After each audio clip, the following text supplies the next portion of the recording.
Saya hormat. Dan saya yakin pendidikan karakter di rumah itulah yang kurang. Karena tanpa ada wasda atau pengawasan dan pengendalian dari orang-orang yang dituakan, dan insya Allah pasti orang tuanya banyak yang merantau. Kalau sudah demikian, para siswa pasti salah pergaulan.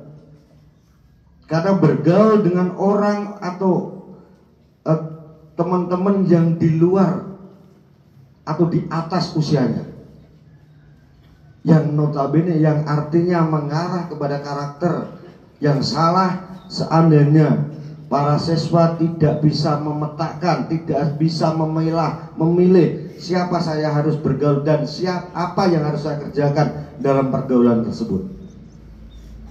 Saya tegaskan, saya tekankan, kalau tidak ingin salah pergaulan, bagaimana pendidikan karakter di rumah itu bisa kalian lakukan? Di sana ada sebuah organisasi Karang Taruna. Ikuti, karena sesuai dengan PD PRT Karang Taruna, anggota aktif adalah 12 sampai 35 tahun. Yang artinya umur di batas minimal 12 dan maksimal 35 itu bisa masuk ke sebuah organisasi Karang Taruna sesuai dengan pedoman dasar dan pedoman rumah tangga Karang Taruna Indonesia.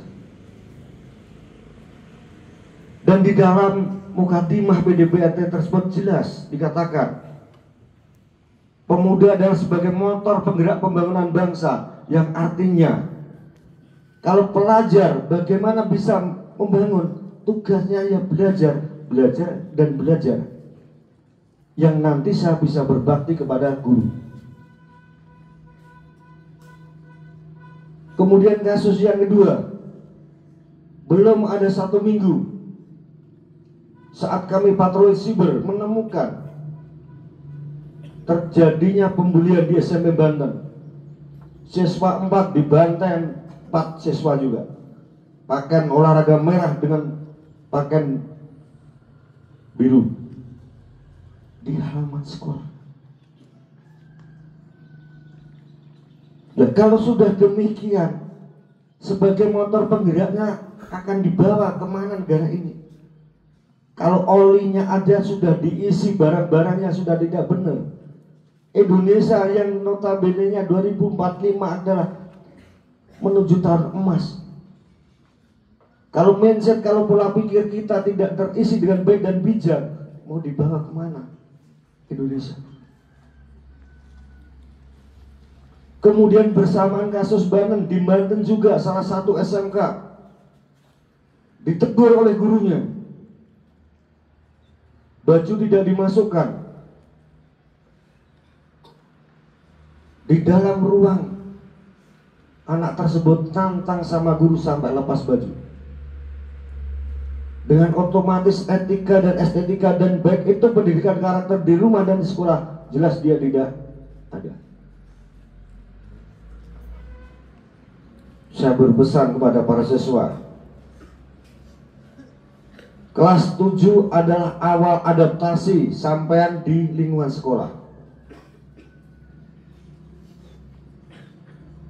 Dan yang paling utama adalah kelas 8, di mana para siswa mencari jati diri.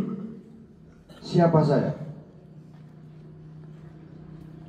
Di saat kelas 8 inilah para siswa, saya berpesan harus hati-hati dan harus bisa memetakan, memilih siapa saya harus bergaul, siapa saya harus bersosialisasi dengan masyarakat di kelas 8.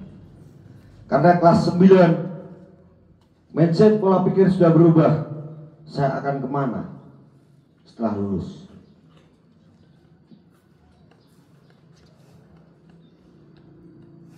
Itu.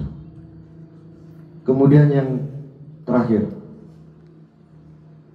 saya tidak ingin mendengar lagi ada laporan masyarakat sesaat setelah pulang sekolah masih ada knalpot brom dan melaksanakan balapan liar sambil nongkrong di selatan. Ini peringatan saya yang terakhir. Kalau saya sudah memperingatkan yang terakhir, otomatis kami akan eksekusi untuk melakukan penanganan.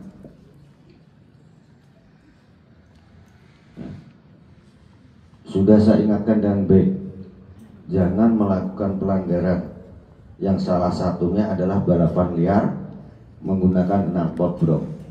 Kami sudah bijak. Kami dari kepolisian sudah memberi kebijakan yang harusnya kalian yang membawa sepeda motor secara aturan undang-undang lalu lintas belum boleh. Kami sudah memberi kebijakan, silahkan selama aturan itu dipenuhi. Wajib pakai helm. Sejak awal hampir 5 tahun saya sosialisasi di sini.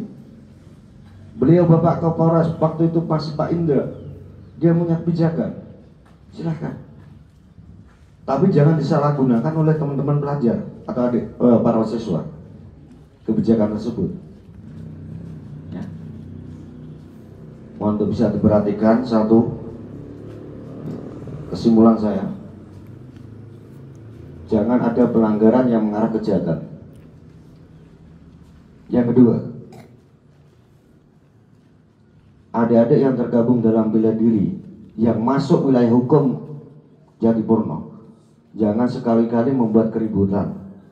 Kalau tidak mau berbenturan dengan forum silaturahmi bela diri bersatu Kecamatan Jatipurno, jangan sekali-kali membawa bendera sebuah organisasi bela diri. Kemudian yang tiga, jangan ada pelajar yang melakukan tindak kejahatan.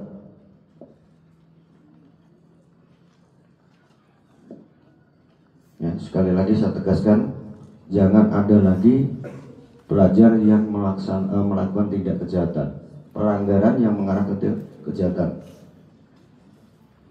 Kemudian yang keempat, apa yang diinstruksikan organisasi SMP 1 Jatipurno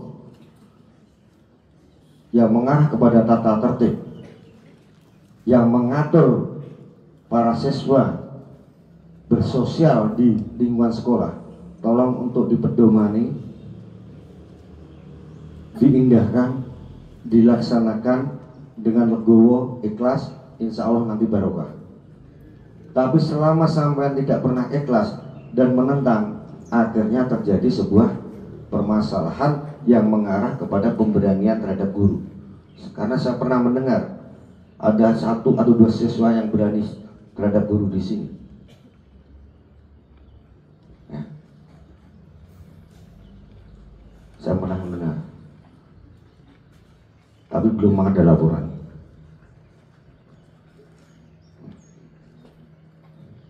Kalau Pak Haji, Mas Jarod bilang, kalau kita mau sukses itu ada 3 bakti yang harus kita lakukan. Bakti kepada Tuhan Yang Maha Esa, bakti kepada orang tua, dan yang terakhir adalah bakti kepada Bapak Ibu guru. Kalau kalian mau sukses dalam kehidupan, harus bisa membedakan benar dan salah. Benar dan salah menurut agama, benar dan salah menurut aturan agama, benar dan salah menurut aturan hukum pemerintahan, dan benar dan salah menurut organisasi di mana sampean bernaung. Yang saya tegaskan, menurut organisasi kalian bernaung, dengan otomatis kalau sampean bela diri di sana ada ADRT, ikuti. Kalau tidak mau salah langkah. Ya. Yang paling akhir, saya tidak ingin mendengar lagi di sini ada siswa yang berani nantang dengan guru. Kita lepas kalau di sekolah, tapi kalau ada informasi dia berani sama guru, ya insya Allah akan kami datakan di luar sekolah. Saya tidak mau guru terlecehkan, karena mohon maaf, bapak saya almarhum juga guru dulu. Marwah seorang guru harus saya lindungi. Saya sebagai anak. Kalau di dalam sekolah ada yang berani guru silahkan. Tapi kalau saya dengar, saya tunggu di luar sekolah.